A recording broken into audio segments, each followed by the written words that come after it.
안녕하세요. 뉴스토마토 시청자 여러분 반갑습니다. 시사 프로그램에 빠진 얼굴과 빠진 목소리를 채우겠습니다.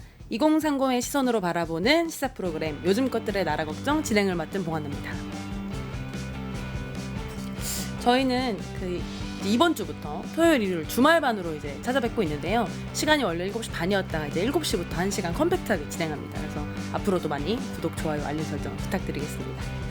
오늘 방송 이제 시작하기 앞서서 전 세계적으로 진짜 이슈가 많은 것 같아요. 이제 뭐 이란 이슈도 이렇고 인도에서 이제 비행기 사고가 난 것도 그렇고 또 계속해서 이제 전 세계적으로 계속 이제 어려운 일들이 일어나고 있는데 이런 상황을 보면은 진짜 확실히 전 세계적인 갈등 양상이 심해지고 있다. 그래서 뭔가 이런 안보적인 부분들 정말 챙겨야 될 때가 아닌가 싶은데 또 이재명 대통령께서 이제 내일 G7으로 가시잖아요. 그래서 이런 부분을 좀 더 꼼꼼하게 챙겨줬으면 하는 바람을 가지고 오늘의 나라 걱정 시작해 보도록 하겠습니다.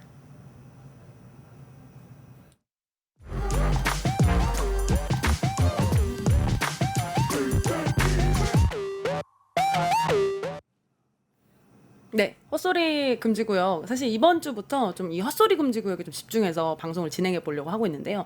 헛소리 금지구역 아시죠? 이 정치권의 헛소리들 콕콕 집어서 말해보는 코너입니다. 오늘도 두 분의 패널 같이 모시고 인사 나눠보도록 하겠습니다. 안녕하세요. 안녕하세요. 각자 자기소개 한 번씩 부탁드리겠습니다. 네, 안녕하세요. 강원도 양양에서 왔습니다. 전 더불어민주당 청년대변인 장종화입니다. 반갑습니다.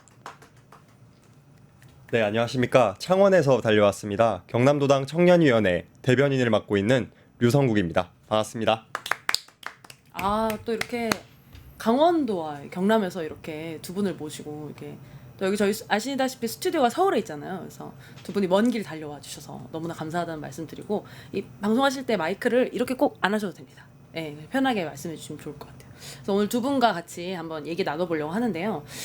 사실 이 헛소리 금지 구역을 좀 더 이제 길고 상세하게 들어가면서 제가 한번 좀 코너들을 좀 더 세분화해봐야겠다 그런 생각이 들었어요. 그래서 오늘은 약간 이제 본부 스타일로 좀 가보려고 하는데요. 오늘 첫 번째로 나눠볼 이제 헛소리 금지 구역은 내란 종식 운동본부라는 이제 슬로건 잡아봤습니다. 그래서 사실 내란이 이제 어떻게 보면 이제 뭐 윤석열 대통령도 뭐 들어갔고 뭐 김용현 장관도 들어갔으니까 끝난 거 아니야라고 생각하시는 분들이 있을지도 모르겠는데요. 사실 전혀 아닙니다. 제가 보기에는 국힘에 있는 분들은 여전히 아직도 친윤적인 어떤 행동을 버리지 못하고 계속 이러고 계신데요. 이런 부분에 대해서 저희 나라 걱정에서 같이 좀 짚어도 보고 이런 부분들에 대해서 문제의식을 같이 공유하는 그런 시간으로 좀 가져보려고 합니다. 그래서 패널분들 제가 이제 본부장님들로 모시고 본부장님들 불러가면서 오늘 한번 방송 진행해 보도록 하겠습니다. 류성국 본부장님께서는 어떤 헛소리 가져오셨어요? 네, 내란청산운동본부 본부장 류성국입니다. 훌륭합니다. 예, 저희는 그 창원시의 최연소 국민의힘 시의원 성보빈 의원의 발언을 좀 가져와 봤습니다.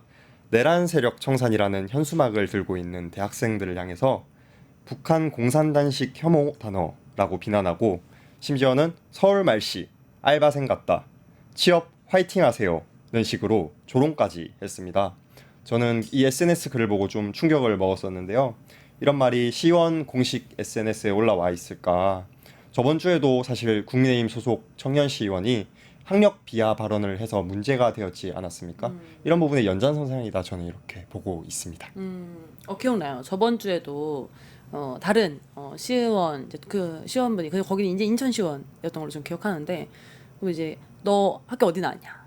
나는 변호사다. 이런 발언했던 거 기억이 나는데요.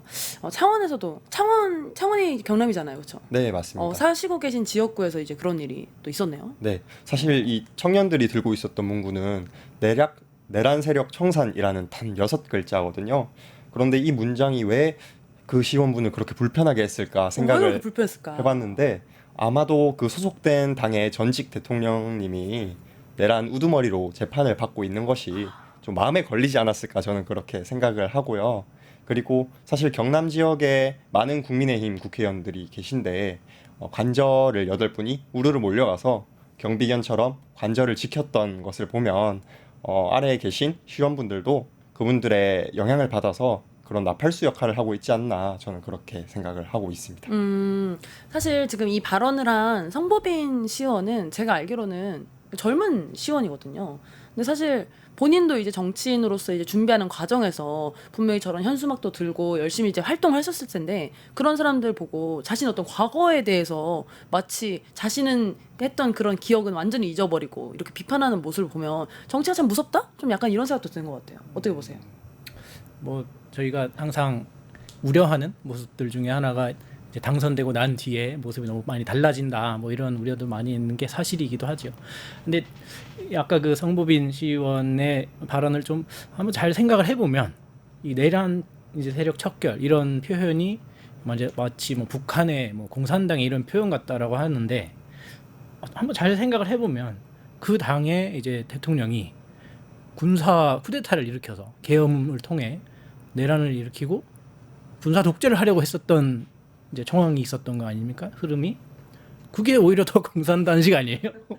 좀 생각을 모르는 것 같은데. 좀 생각을 잘못하신 것 같아요. 공산당의 일단 이해도가 좀 낮은 거 아닌가 그런 생각이 좀 드네요. 그래서 어떻게 보면은 사실은 이 시의원 입장에서는 청년들을 위해서 지역에 있는 청년들의 어떤 삶이나 어떤 취업이라든지 어려운 부분을 위해서 이제 복무해야 되는 어떤 공적인 역할이 있는 건데 그런 대상들을 비하하고 이런 모습들은 사실은 굉장히 잘못돼 있고 이런 부분들이 사실은 아직도 이 시의원들 머릿속에 가득하다는 걸 보면은 이 내란의 여파가 어디까지 계속 이제 이어지는 건가? 이거 한번 빨리 지선 총선을 해서 지금 빨리 물갈이 해버려야 되는 거 아닌가? 그런 생각도 드네요. 네, 맞습니다. 정치 표현을 시도한 청년 대학생들에게 뭐 취업 화이팅 하세요, 공산당식 발언 이런 얘기를 하는 것은 사실 시민의 목소리를 혐오로 몰아붙이는 태도라고 생각을 하고요. 정치를 하는 사람이 가져서는 안 되는 자세라고 생각을 합니다. 그리고 사실 정치인이 취업이라든지 우리의 삶의 문제들을 해결해야 하는 업종인데 그런 것들을 저버리고 단지 조롱을 하는 것에 있어서 저는 무조건적인 사과가 필요하다고 보고요. 사과하실 때까지 저는 끝까지 한번 좀 괴롭혀 보도록 하겠습니다. 지역에서 한번 네. 꼼꼼히 챙겨주세요. 네, 꼼꼼히 챙기도록 저런 사람이 사실은 공적 자리에서 계속 청년들을 대변하고 있다는 거는 상당히 좀 어려운 부분이지 않나 그런 생각 해봅니다. 두 번째 주제 가보려고 하는데요. 장종화 본부장님 어떤 거 가져오셨어요? 저는 여전히 이 내란에서 벗어나지 못하고 있는 국민의힘의 원내대표 선거 이야기를 좀 가져와 봤습니다. 이제 한 분이 더 출마를 하셔가지고 이제 3파전이 됐죠. 이제 송원석 의원, 김성원 의원 그리고 이현승 의원까지 세 분이 출마를 했는데 이 중에 이제 송원석 의원은 아까 말씀하신 그 영남의 이 한남 관저 앞을 지키고 있었던 그분들 중에 한 분이라고 이제 알려져 있고 이제 어쨌든 친윤 세력에 이제 좀 서포트를 받고 있다 이렇게 되어 있고 김성원 의원은 친한계다 이렇게 되어 있고요. 이현승 후보가 이제 그거를 이제 잘 표현을 해주셨어요. 한 인터뷰에서 이 기존의 두 후보가 너무 양쪽으로 나뉘어 있어서 중간지대가 없었다. 이제 본인이 좀 중간에서 이 좀 중도적이고 좀 온건하고 이 의견을 좀 잘 취합하는 목소리를 내겠다 이렇게 하시면서 이제 출마를 하셨거든요. 이제 내일이면 이제 선거가 결과가 나올 텐데 이 민주당에서는 이제 김병기 원내대표가 이제 선출이 돼서 이제 진영을 다 꾸렸고 이제 거기에 이제 협상 파트너가 될 분들인데 어떻게 될지는 뭐 내일 결과를 좀 지켜봐야겠죠. 전 사실 나온 세 분 중에 송원석 의원이 그나마 좀 유명한 의원이 아닌가? 그런 생각이 들어요. 제가 왜 이거 유명하다고 인지하고 있냐면 옛날에 20대 국회의원인가? 그때 이제 한부모 가정들에 대한 예산안 얘기가 있었어요. 그때 가장 기억나는 얘기가 뭐였냐면 한부모 가정의 어려운 환경과 상황엔 동의하지만 국가가 책임지는 것은 곤란하다. 이런 발언을 했던 걸로 저는 기억에 남아 있는데요. 그러니까 저는 사실 그 지금같이 민생이 어렵고 경제가 어려운 상황에서 송원석 그동안 이제 의원이 보였던 어떤 행보나 발언들은 사실 민생 친화적이진 않다고 저는 개인적으로 생각하고 있거든요. 그래서 이런 분이 또 나온 거에 대해서 좀 굉장히 좀 껄끄럽다는 생각이 들고 세 분이 아까 이제 말씀해 주신 것처럼 뭐 친윤이냐 뭐 친한이냐 이러는데 제가 보기엔 세 분 다 사실 친윤이거든요. 큰 차이 없는 친윤 안에서 다음에 당대표를 누구로 생각하고 있냐의 차이일 뿐이지 세 분 다 그렇게 색채가 그렇게 뭐 개혁적이거나 이러진 않은 것 같은데 어떻게 보세요? 네, 저도 세 분 다 친윤이라는 말씀에 전적으로 공감하고요. 사실 원내대표가 국회의원들의 모든 전략을 책임지는 자리잖아요.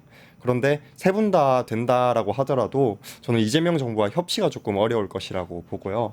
뭐 쇄신하겠다, 싸우겠다 이런 말들 많이 하고 있는데 그것도 어려운 점이 사실 지금 이제 국민의힘의 생존을 걱정해야 되는 문제이기 때문에 정말 정상적인 정당이라면 내란을 인정하고 그리고 계엄에 대해서 사과하는 그런 후보자가 원내대표가 돼야 하지 않을까 그렇게 희망해 봅니다.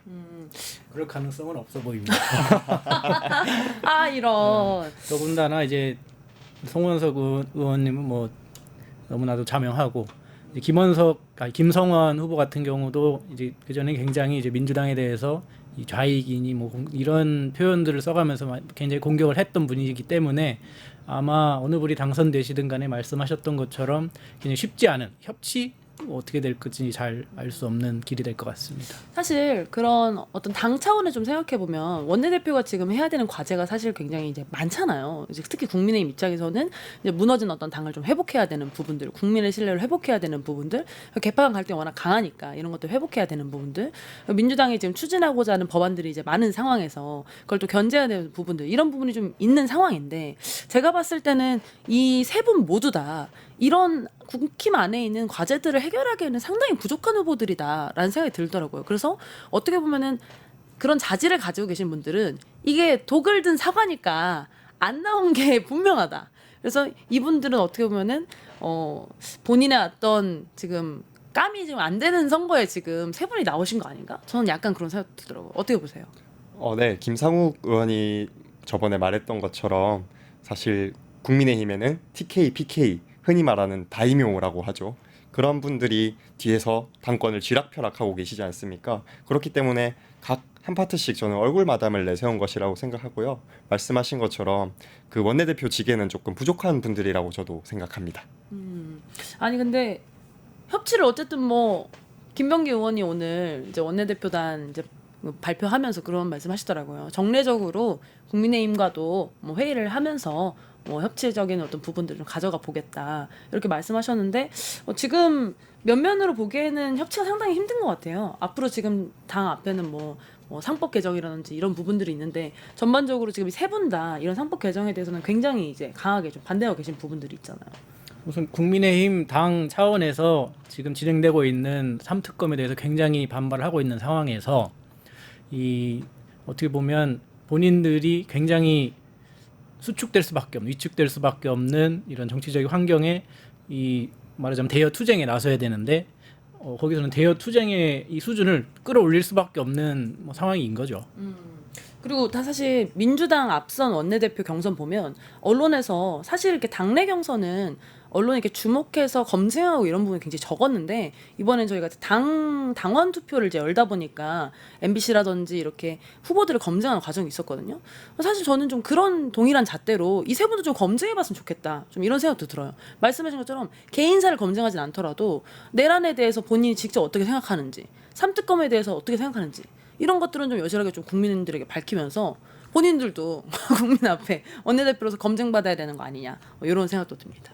다음 주제 한번 혹시 그런 차원에서라고 하면 이제 윤상현 의원 같은 경우는 오늘도 지금 우리가 지금 우리끼리 싸울 때가 아니다. 우리는 밖에 이제 전선을 밖으로 돌려야 된다. 이렇게 자기네들의 문제점은 이제 덮고 가자 이런 입장을 이제 발표를 하고 있잖아요. 거기에 대해서 강력하게 제재를 해야 되는 거죠. 그런 말 하지 마라. 우리는 잘못한 게 있으면 그것은 책임을 지고 사과를 하고 넘어가고 그런 표현은 우리 당에서 있어서는 안 된다라는 이런 뭐라고 지적이라든지 뭐라도 나와야 되는데 아무도 거기에 대해서 뭐 반응도 하지 않고 그냥 그런 각다 하고 있는 걸 보면 국민의힘은 참 안타깝습니다. 이런 거 보면 사실은 진짜 다시 한번 느끼지만 해산하고 다시 세워야 되는 것 같아요. 그러니까 저는 윤상현 의원이 사실 대표적인 그런 케이스라고 생각하거든요. 그러니까 아직도 그 내란이나 탄핵에 대해서 굉장히 반대적인 어떤 입장을 가지고 있으면서도 국민의힘을 어떻게든 규합해서 당으로서 역할을 하게 하려고 막 노력하시잖아요. 근데 이런 사람과 사실 연을 끊어야 돼요. 그렇지 않고서 어떻게 국민의힘이 국민의 신뢰를 이제 받고 야당으로서 역할을 할 수 있을지 전 상당히 의문이거든요. 사실 그러니까 저는 이제 어쨌든 민주당적인 어떤 입장도 있지만 그냥 시민의 한 사람으로서 이 내란 정국에 관련된 주요 국회의원들과의 절연을 선언하지 않고 어떻게 이런 국힘의 원내대표로서 여당과 이런 관계를 만들어 나갈 수 있을지 좀 의아한 부분이 있어요. 어떻게 보세요? 저는 절연이 불가능하다고 생각합니다. 왜냐하면 절연이 가능한 정도의 정당이었으면은 대선 후보를 진작에 됐고요. 대선 후보를 그렇게 비상식적으로 전 뒤집듯이 교체하지 않았을 거라고 생각하기 때문에 결별이 힘들 거라고 생각합니다. 아니, 그것도 물어봐야 되는 것 같아요. 만약에 지금 이번에 김문수 후보를 교체하려고 했던 시도에 대해서 공식적으로 사과하고 당무감사할 생각 있으시냐? OX 다 이렇게 표 들고 해가지고 국민검증 받아야 되지 않나 그런 생각해 봅니다. 다음 이슈로 좀 넘어가 볼까 하는데요. 유성국 본부장님 어떤 거?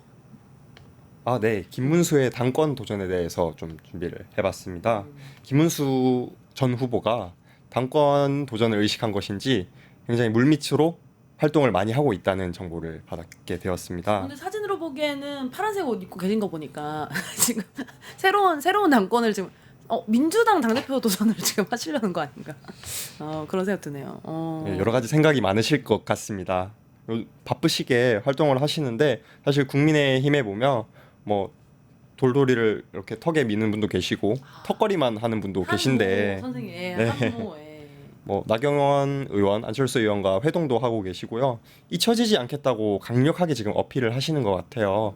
그리고 대권 주자였던 만큼 추대를 생각하고 계신 것 같은데 저는 추대는 어려울 것 같다라는 생각이 듭니다. 왜냐하면 경남 지역에 다시 말씀드렸던 다이묘 분들이 계신데 그분들의 조직표가 있지 않습니까?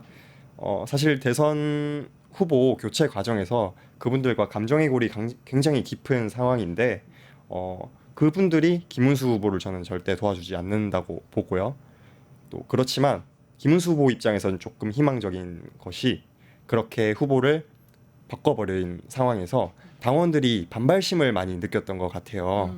왜 너희 지도부들이 하는 대로 우리가 따라가야 하냐. 정말 비민주적이고 비정당성이 있는 그런 정당이다. 이런 불만들을 많이 가지고 계시기 때문에 김문수 전 후보가 그런 부분들을 잘 파고든다면 당권에도 꽤 좀 유의미한 선거가 있지 않을까 그렇게 생각합니다.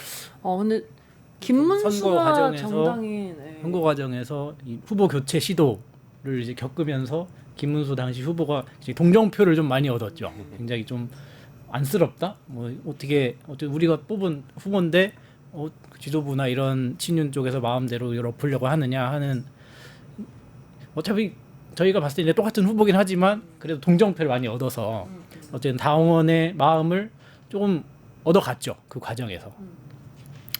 그리고 사실은 김문수 후보가 어쨌든 이런 내란 선거에서 40% 이상을 득표했잖아요.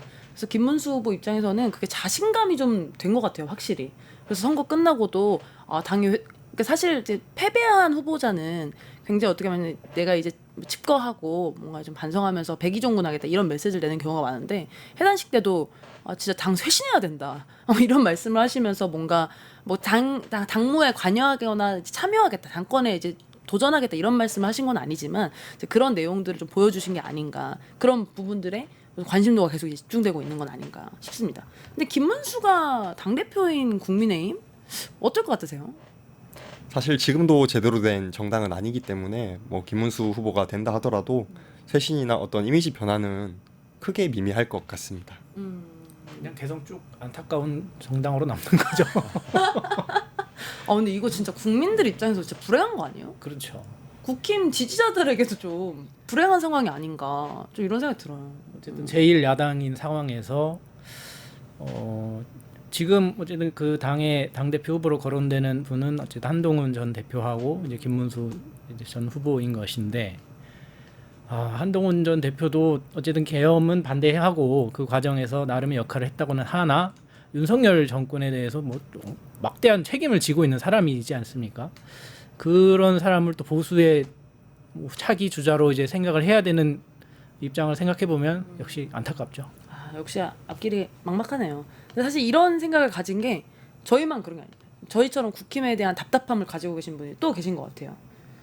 홍준표 전 의원이 또 국힘 해체를 주장하면서 또 말씀해 주셨는데 어떤 얘기죠? 맞습니다. 홍준표 뭐 전 대구시장, 뭐 전 의원 뭐 여러 가지를 하셨으면서 이제 이번에 후보 탈락하시고 이제 정계 은퇴를 한다고 하셨는데 이제 가서 한 보름 있다가는 사실은 뭐 국민의힘에서 은퇴를 한 거다 뭐 이렇게 또 말을 좀 바꾸고 이제 창당을 하겠다는 이제 뉘앙스를 풍기면서 이제 돌아오실 너무 왕성하게 건데 활동하고 계세요. 은퇴는 전혀 모르겠어요.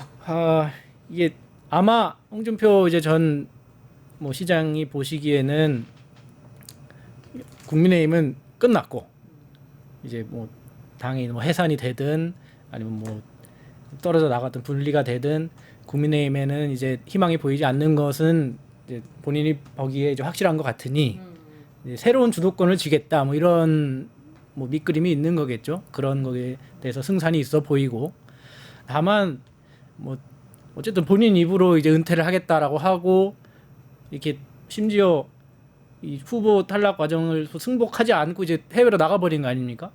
당에 대해서 나는 뭐 도움도 주지 않고 안 해버리겠다고 나갔는데 금방 한 달 만에 입장을 바꿔서 이제 내가 또 한번 해보겠다 이런 입장을 국민들이 어떻게 보실까 하는 우려가 있습니다.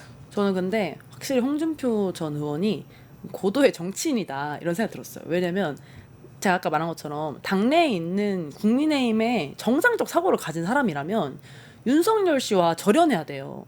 근데 이 절연을 정계 은퇴라는 이벤트를 통해 나는 이 당을 없어져야 된다라고 선언하면서 어떻게 보면 가장 발빠르게 먼저 딱 끊어낸 어떤 전 의원 중에 하나가 아닌가 좀 그런 생각이 들더라고요. 그래서 저는 이제 진위는 모르겠어요.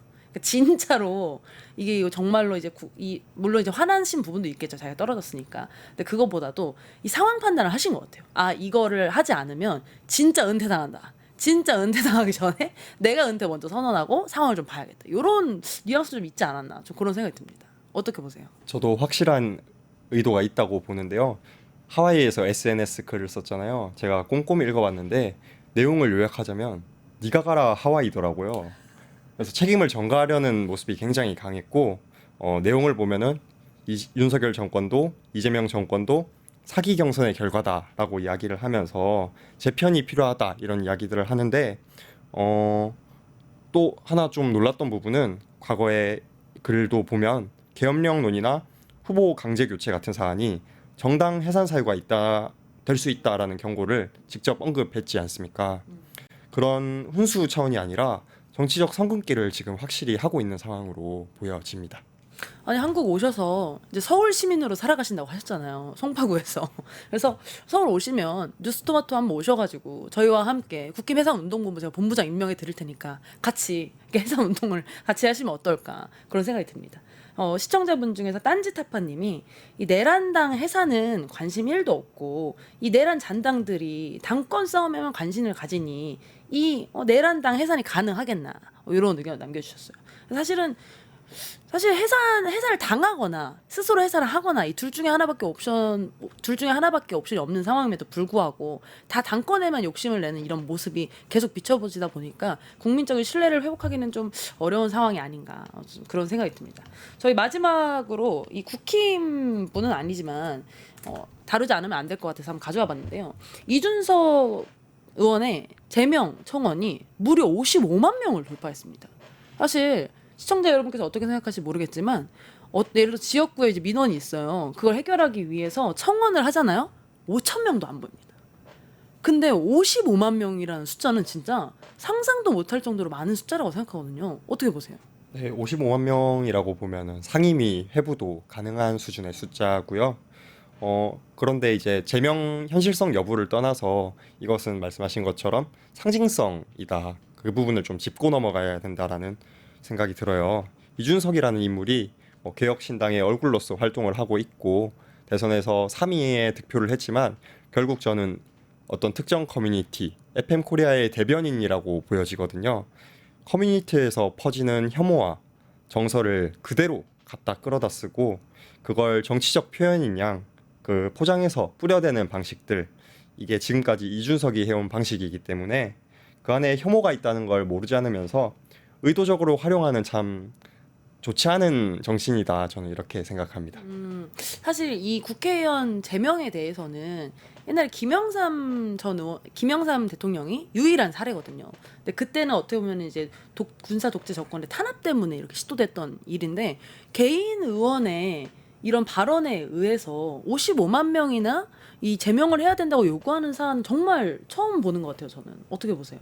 그만큼 이번에 이준석 의원의 발언이 문제가 있었다는 건데 저는 가장 좀 이준석 의원의 이제 정치 행태가 너무 이 문제가 있는 게 뭐 기존에도 항상 그런 식으로 해왔지만 이번 그 토론회에서 발언을 할 때 이 발언을 시작하면서부터 이 본인의 표정을 굉장히 좀 인위적으로 이렇게 찡그러뜨리면서 이렇게 발언을 해요. 이 발언이 이 불러올 파장, 이 뒤에 효과에 대해서 다 계산을 하고 이 발언을 한 거예요.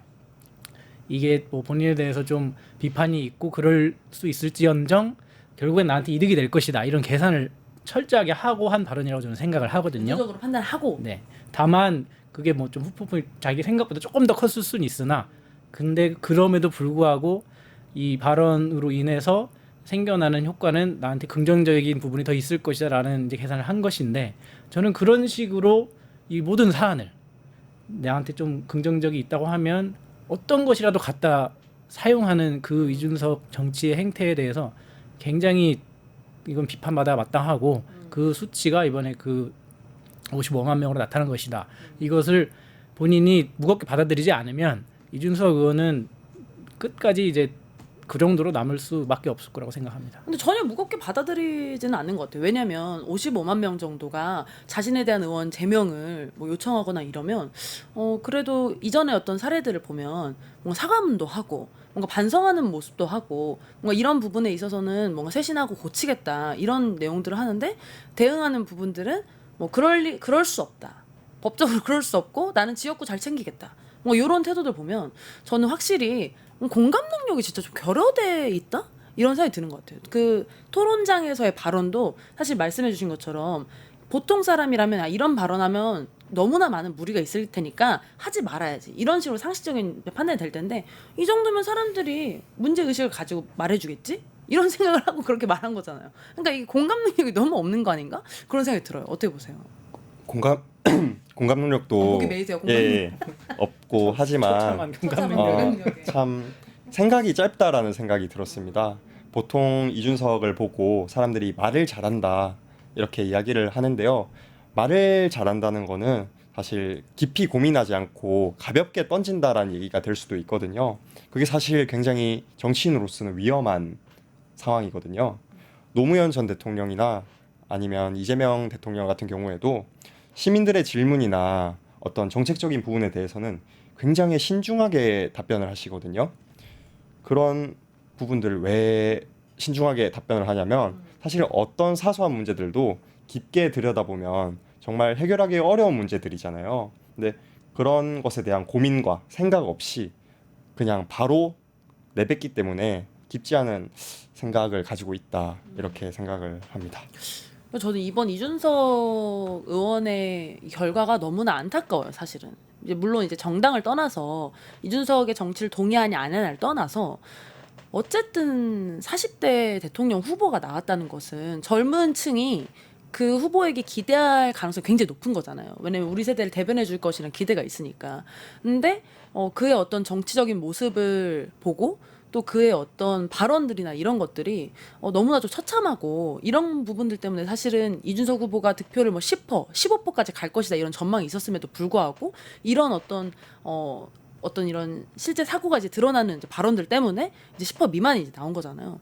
그런데 이런 모습이 가장 큰 문제가 뭐냐면 청년 정치인에 대한 기대와 이런 가능성을 이준석이라는 후보로 지금 이제 보고 있는데 이런 모습을 보신 분들은 청년 정치인 이렇게 해서 안 되겠다. 저런 애들 내보내면 안 되겠다. 이런 어떤 생각도 하시지 않을까 싶어서 저는 개인적으로 이준석에게 기대하는 분들도 많을 텐데 이런 모습으로 비춰지게 되고 끝나버린 물론 이제 이준석이라는 정치인의 정치 인생이 끝난 건 아니지만 사실 대선가도 입장에서는 너무나 좀 안타까운 모습 많이 보여서 많은 분들이 실망하지 않으셨을까? 좀 그런 생각도 들어요. 대변인 어떻게 보세요? 저는 이준석 의원에게 기대하지 않았기 때문에 뭐. 근데 주변에 실제로 그런 분 없어요. 저는 주변에 진짜 뭐 많아요. 좋아하는 분들이 있죠, 있기야 당연히. 그러니까 한 정당의 이제 대선 후보가 돼서 어쨌든 8% 이상이라는 득표를 한 것이고, 다만 이제 뭐 아까 말씀하신 뭐 10에서 15%라는 뭐 전망도 있었다라는 거는 뭐 전적으로 그냥 그 개혁신당에서 계속 이제 자가 발전한 측면이 있다고 저는 생각을 하고, 그 발언이 없었더라도 저는 이준석 후보가 10%는 넘지 못했을 거라고 생각을 하는데요. 이 이제 말씀하신 것처럼 생물학적으로 이제 젊다고 이제 젊은 층의 기대를 다 받아낼 수 있을 것이냐 이런 부분을 이제 많이 꺾는 결과를 이제 나타낸 것이기도 한데 뭐 다만 그거는 또 반대로 이 젊은 사람도 잘 봐야 하고 그 사람이 이 받아내는 이 젊은 층의 기대 이런 거에 어떤 기대를 받고 있는 것인가에 대한 좀 분석이 필요한 건 아닌가 이런 생각을 좀 하게 됩니다. 그래서 기회 사실은 대부분의 이제 젊은 정치인분들이 굉장히 노력하고 계시는데 그런 모습들이 이준석 후보의 이런 모습으로 인해서 좀 이제 기대가 꺾이지 않았으면 또 하는 바람도 좀 가져보고요. 또 말씀하신 것처럼 청년층이 또 자신의 삶을 좀 이제 기대할 수 있는 정치인이 또 새롭게 또 나타나 보기를 좀 기대해 보게 되는 것 같습니다. 그래서 두 번째 또 이제 코너 좀 넘어가 보려고 하는데요. 지금까지는 이 내란 종식에 대해서 얘기를 했다면 또 좀 좋은 얘기도 해봐야 되잖아요. 그래서 이제 두 번째는 좋은 나라 만들기 운동본부로 좀 시작해 보려고 합니다. 그래서 좋은 나라 만들기 운동본부의 취지는 뭐냐면 사실 이제 이재명 정권이 들어오면서 이제 회복, 성장, 발전 이런 것들이 굉장히 중요한데요. 나라에서 잘한 건 잘했다, 못한 건 못했다. 좀 이렇게 얘기해 볼 수 있는 시간을 좀 마련해봐서 좋겠다 해서 오늘 가져와 봤습니다.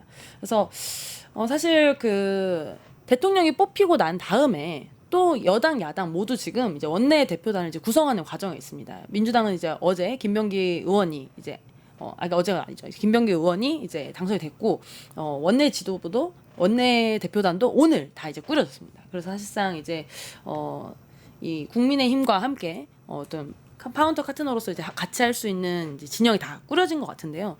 이제 민주당에 남은 건 이제 당 대표뿐입니다. 당 대표 선거가 이제 또 화두로 오고 있는데요. 정청래 의원이 출마 선언한 것 같아요. 네, 오늘 이제 출마 선언을 했고 아마 이제 박찬대 전 원내대표도 뭐 거의 뭐 보기에는 출마를 할 것으로 보이죠.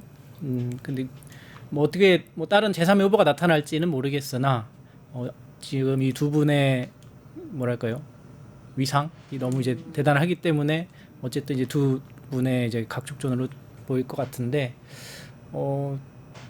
두 분이 뭐 어쨌든 이재명 대통령과 계속 함께 같이 일을 해왔고 수석 최고위원 그리고 원내대표 이렇게 손발을 맞춰오고 그 과정에서 정말 훌륭하게 많은 일들을 해오셨기 때문에 누가 당 대표가 되더라도 이재명 대통령이 오늘 이제 정청래 이제 의원이 이제 출마 선언하면서 밝혔던 것처럼 싸움은 국회에서 우리가 할 테니 당에서 우리가 할 테니 대통령은 일만 하시라. 이런 거에서 크게 벗어나지 않을 것 같습니다. 이런 질문 드려봐도 되는지 모르겠는데 만약에 정청래 박찬대 나온다면 누가 되실 것 같습니까? 누가 될 것 같으냐고요? 네. 너무 어려운가요? 네, 적었습니다. 저는 비밀 사실은 저는 사실은 박찬대 의원이 굉장히 유리하지 않나? 라는 생각을 해요. 왜냐면은 정청래 의원 같은 경우는 인지도도 있고 좋아하시는 당원분도 굉장히 많거든요. 청래당이라고 개인적인 어떤 개인 팬덤이 있죠. 팬덤이 있으신 이제 분인데 제가 이번에 대선 돌면서 느낀 점 중에 하나가 박찬대 의원을 좋아하는 당원들이 진짜 많이 늘었다. 그리고 박찬대 의원과 이재명 후보를 좀 약간 파트너적인 관점에서 보는 분들이 많아서 저는 오늘 정청래 의원의 어떤 출사표를 보면서 이 요소에 다 부합하는 사람이 사실은 박찬대 지금 아니야? 이런 생각도 좀 들 정도더라고요. 그래서 사실은 정청래 의원이 당대표를 하려고 이제 여러 번 이제 마음을 이제 조율하는 이제 시점이 있었겠지만 이번 시점이 어떻게 보면은 정청래 후보 입장에서 좀 아쉬운 시점이다라는 좀 생각도 들더라고요.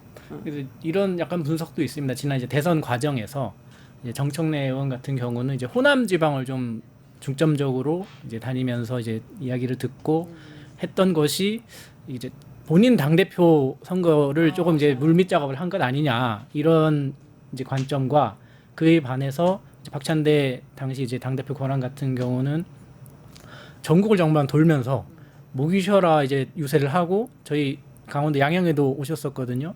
양양 이제 시장에서 5일장에서 이제 연설도 하고 하는데 이제 어디서 무슨 연설을 하고 이 유세를 하든지 정말 어마어마하게 열심히 하고 이 진정성을 가지고 활동을 했거든요. 그 과정에서 아마 이제 국민들께서 정말 그 직접 자기 눈으로 확인을 한 거기 때문에 아마 그 과정에서 박찬대 의원에 대한 평이 좀 높아진 건 아닌가 이런 생각합니다.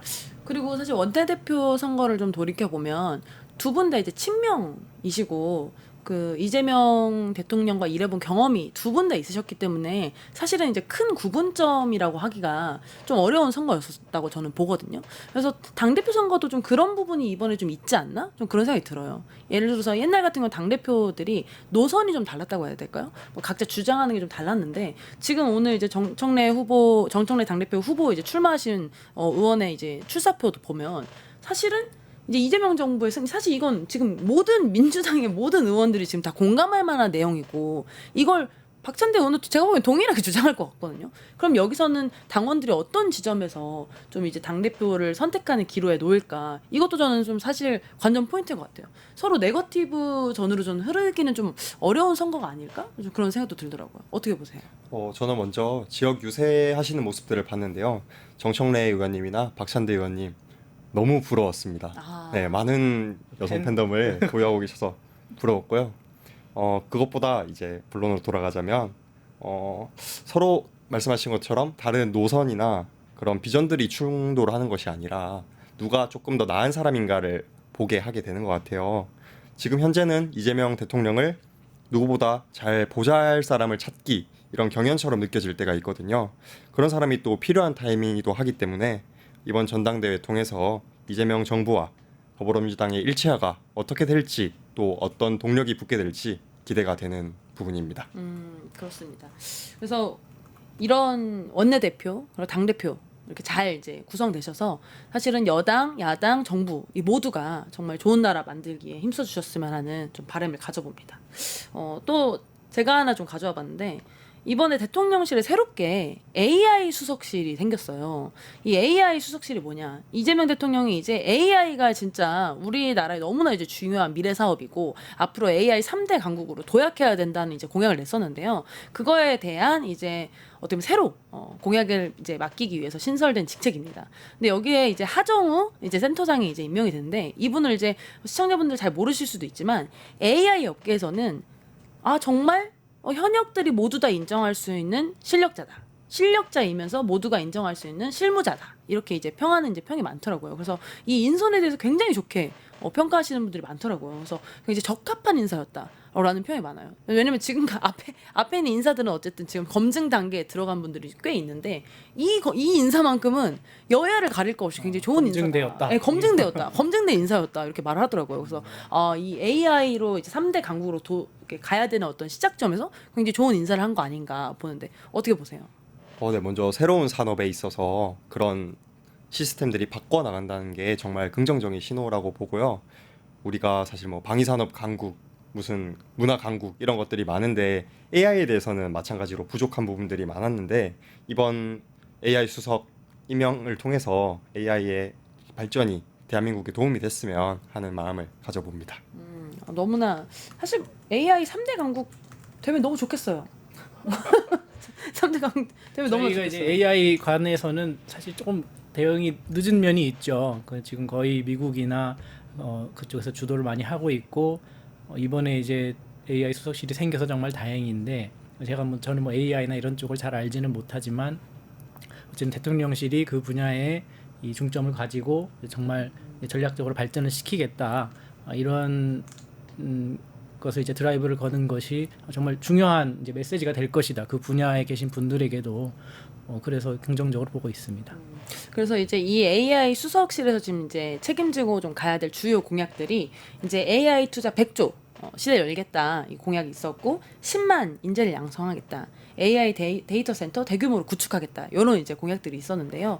사실 이런 공약들이 사실 전문가 입장에서 좀 바라봐줘야 되는 부분들이 있잖아요. 그래서 저는 AI 수석실에 과기부 의원 같은 분이 들어오면 어떡하지? 약간 이제 그런 걱정을 했었는데 여기 현업분이 들어오셔서 정말로 이 AI 산업에 맞는 그런 분들이 좀 등장할 수 있지 않을까, 그런 전략으로 좀 이제 공약들이 실현될 수 있지 않을까, 이런 점에서는 너무나 정말 만족스러운 인사가 아닌가 싶습니다. 다음으로 넘어가면 또 사실 이런 미래 산업을 준비하는 게 AI라고 한다면 지금 당장의 이제 국민들의 안전을 지키는 것도 굉장히 중요한 부분이잖아요. 근데 이번 이재명 정부 진짜 국민 안전에 진심인 것 같아요. 그렇죠. 이제 이 대통령께서 이제 현장 방문에서도 그랬고 이제 국민의 어쨌든 편안한 삶, 안전한 삶, 행복한 삶을 이제 중점적으로 말씀을 하시면서 이제 대북 확성기나 이런 뭐 수해 피해 그리고 수해 피해를 입은 분들이 이제 머물면서 힘든 부분 하나하나까지도 이제 지적을 하시고 이제 앞으로 이제 여름이 오면서 장마가 될 텐데 뭐 우수관은 정비를 어떻게 하고 이런 지점까지 이제 지적을 하실 정도로 이제 피해 하나하나에 대해서 굉장히 신경을 많이 쓰시는 모습이고요. 그리고 이제 발언하셨던 것 중에 제 기억에 남는 것은 이런 이제 안전 대비 이런 분야에 일하시는 이제 공무원분들 그분들은 사고가 나지 않으면 이제 잘 대비를 한 거잖아요. 일을 잘 한 건데 그거는 이제 표가 나지 않는다.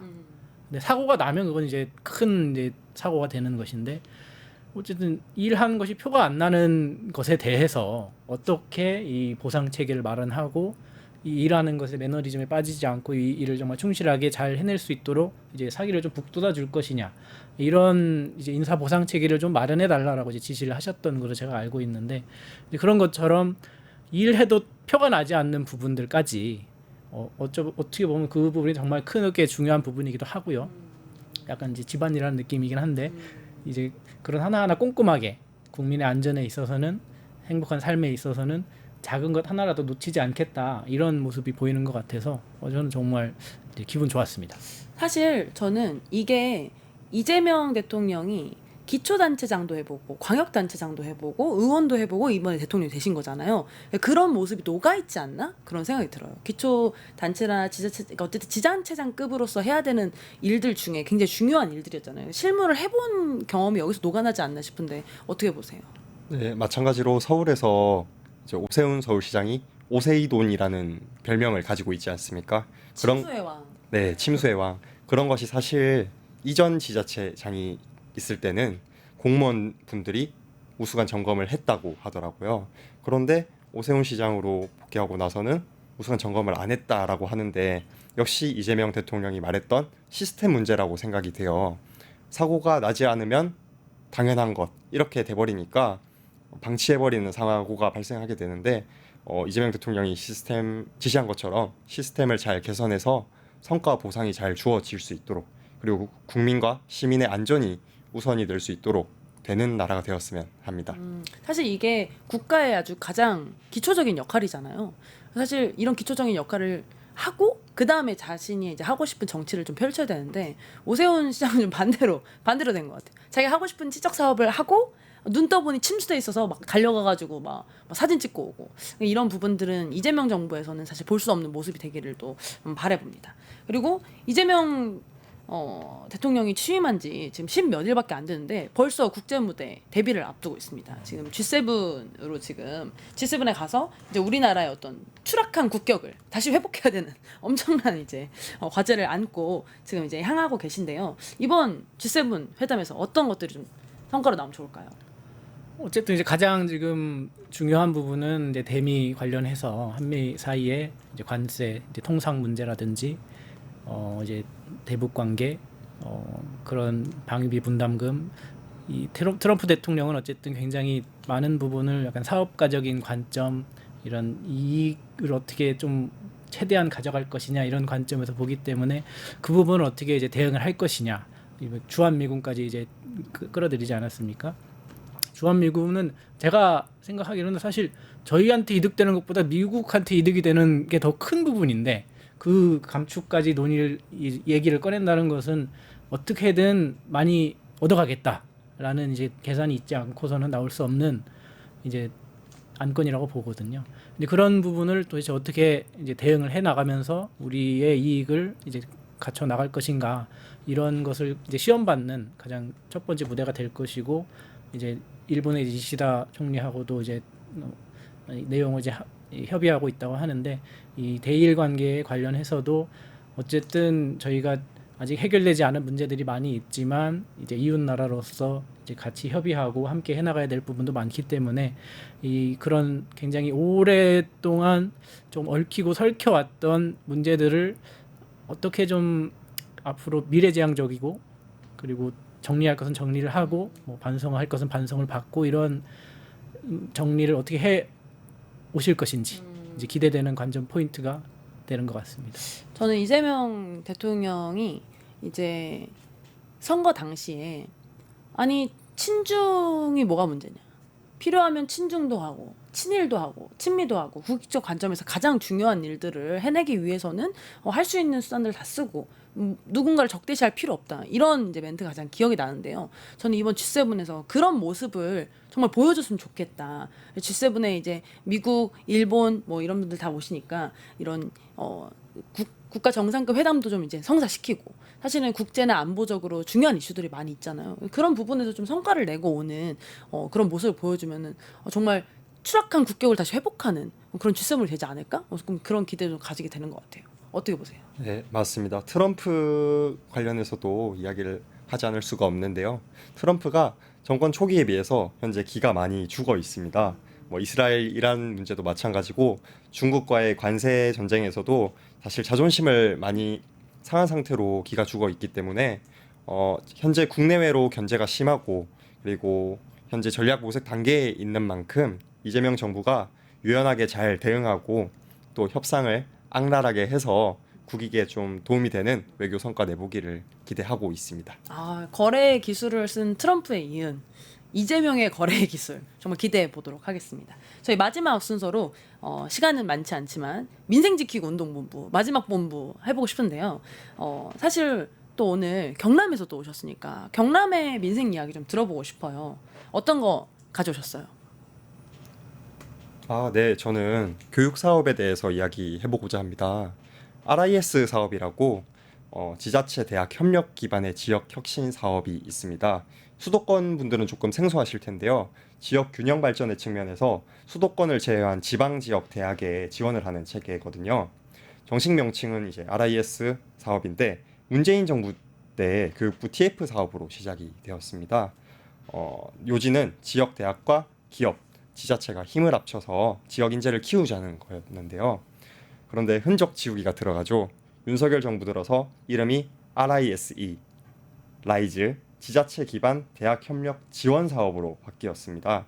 대학 주도에서 지자체 주도로 바뀐 것인데요. 표면적으로는 지방자치 강화라고 보았지만 사업 내용은 사실 그대로입니다. 이전 정부의 흔적 지우기가 들어갔고 정권 교체를 통해서 이제 사업이 변화한 것인데 문제는 이런 과정에서 학생들과 계약직 교직원들이 많이 피해를 입었다는 것입니다. 대표적인 게 공유대학 체계입니다. 공유대학은 지방의 각 대학들이 하나의 교과 과정을 원격으로 들어서 공동 학위를 수여하는 특화 전문 과정인데요. 사업비로 운영이 되다 보니까 사업이 끝나면 과목이 사라지고 학점 인정이 안 되는 경우가 있습니다. 그리고 또 군복무한 학생들이 2년 뒤에 나오잖아요. 이런 분들과 마지막 연도에 입학한 학생들이 교과 과정을 그대로 이수하지 못하고 졸업 요건이 꼬이게 되고 결국 1년을 날리게 되고 그렇다 보니 민원을 막 교육부에 넣게 되고 그 뒤로 이제 부랴부랴 해결책이 나와서 이수를 시켜주는 이런 문제들이 생기게 되는데 그럼 재수강도 못 하겠네요. 재수강의 제도를 각 대학에서 마련하게 되어 알아서 있습니다. 해라. 네, 교육부에서 그렇게 하다를 하더라고요. 그러니까 원래는 이게 사업이 있을 때는 이 새 어떤 공동 대학에서 같이 이제 커리큘럼 짜고 이게 있었는데 그 수업을 들었던 1학년이 졸업하기도 전에 이런 사업들이 다 이제 정부의 어떤 변경으로 인해서 이게 없어지거나 축소되거나 이런 식의 문제들이 발생하는 거네요. 네, 그런 변화의 과정에서 학생들을 위한 구제 대책이 체계 수립 과정에서도 전혀 반영이 되어 있지 않다는 것입니다. 그 피해는 고스란히 학생들이 받게 되고요. 그리고 소속된 교직원들 한 20대, 30대 교직원들이 400명 이상 일을 하고 있는데 한 지역에서 400명 이상의 실업자가 나오게 되는 겁니다. 그렇다고 바뀐 사업의 내용이 달라지느냐? 그것은 아니거든요. 새로 다른 인력을 채용하게 되는데 이렇게 되면 전문성도 사라지게 되고 여러 가지 문제들이 또 생기게 되는 거죠. 그래서 이런 문제들을 좀 예방했으면 좋겠다 싶어서 문제를 들고 왔고요. 교육 사업은 실험이 아니지 않습니까? 학생들은 그 교과 과정을 밟는 것이고 실무자들을 현장을 지탱하는 사람이다 보니까 정책이 바뀌어도 학사의 연속성 그리고 지방 청년의 그런 고용의 보장성들이 좀 보장되어야 한다라는 생각이 들어서 이 내용 가져와 봤습니다. 정권이 바뀐다고 사실은 이제 이런 좋은 제도들이 자꾸 이제 부침을 겪으면 안 되는데 결국 고스란히 피해는 이제 학생들 그리고 국민들이 받게 되는 것이니까 사실 이 라이즈 사업뿐만 아니라 대부분 이런 정권이 바뀌면서 발생하는 이런 이슈들은 이제 좀 어느 정도 정리가 필요할 것 같아요. 그래서 반복적으로 일어나는 이슈들이라서 이런 것들은 좀 이번 정부 차원에서도 좋은 정책은 살리고 국민들이 피해 볼 수 있는 어떤 그런 정책들은 좀 유지할 수 있는 방향으로 좀 가보면 어떨까 그런 생각이 듭니다. 마지막 부울경 메가시티 가져오셨는데 부울경 메가시티 어떻게 보면 많이 들었던 부울경 메가시티 아니겠습니까? 네, 좀 간략하게 설명을 해보려고 합니다. 굉장히 중요한 구상이지만 지역 안배만 초점을 맞추다 보니까 이도 저도 아니고 지역 균형 발전이 그냥 그저 그렇게 끝나는 경우들이 많이 생겼습니다. 이 부울경 메가시티는 과거에는 이제 특정 지역을 꼭 집어서 발전을 시켰다면 그게 가능했던 시대가 있었잖아요. 이제는 그런 방식이 통하지 않으니 지원 사업이나 공모 사업 같은 걸로 지자체에 떠넘기기를 많이 하고 있는 실정이거든요. 그래서 부울경 메가시티는 이제 한 지역을 중심축으로 삼고 그 주변이 자연스럽게 살아날 수 있도록 하는 집중 발전 전략이라고 이야기를 해드리고 싶고요. 그리고 지역이 살려면 결국 일자리, 주거, 여가 시설, 그리고 건강한 유통 시설 이런 것들이 포집되어야 하는데 이런 것들이 한 도시 안에서 넘쳐나듯이 나와서 주변까지 살아나게 하는 것이 메가시티의 취지다 이렇게 말씀을 드립니다.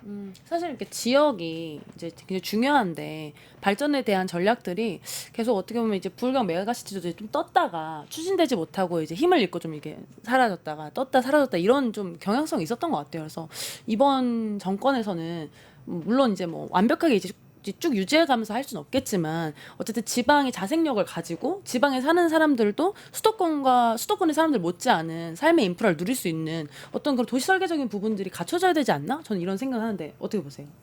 뭐 너무나 지당하신 말씀이고 어쨌든 이제 이재명 대통령의 이제 공약 사항으로 이제 우리의 이제 수도권에 있는 많은 부분들이 이제 세종이나 이제 다른 곳으로 이제 분산이 될 예정이고 그 과정에서 이제 부울경 부분을 함께 이제 발전시켜 나가야 되고 강원도 같은 경우도 강원 이제 특별자치도가 되면서 이제 평화하고 남보고 평화하고 경제다 이런 기치를 내걸면서 각각 이 지역에 맞게 발전할 수 있는 그 경제, 문화 그리고 그 안에 사는 분들이 이 삶을 향유해 나갈 수 있는 그 기반이 마련되는 계기가 돼야 되겠죠.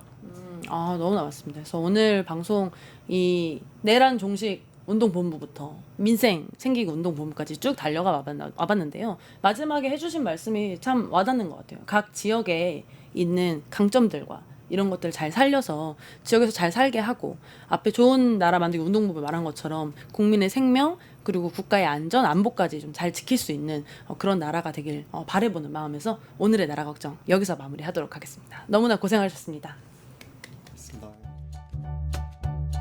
뉴스토마토가 12.3 내란을 막아낸 시민영웅 1000명 찾기 프로젝트를 진행합니다. 내란을 막고 탄핵 소추를 이뤄낸 시민영웅 1000명을 찾아내 대한민국 민주주의의 역사로 기록하고 시상의 본보기로 삼음으로써 민주주의를 더 널리 확산하기 위한 프로젝트입니다. 이 과정에 직접 참여했거나 참여자를 추천해 주실 분들은 우측 제보하기 QR코드나 아래 메일로 추천 및 제보해 주세요. 많은 참여 바랍니다. 뉴스토마토와 함께해 주실 분들을 기다립니다.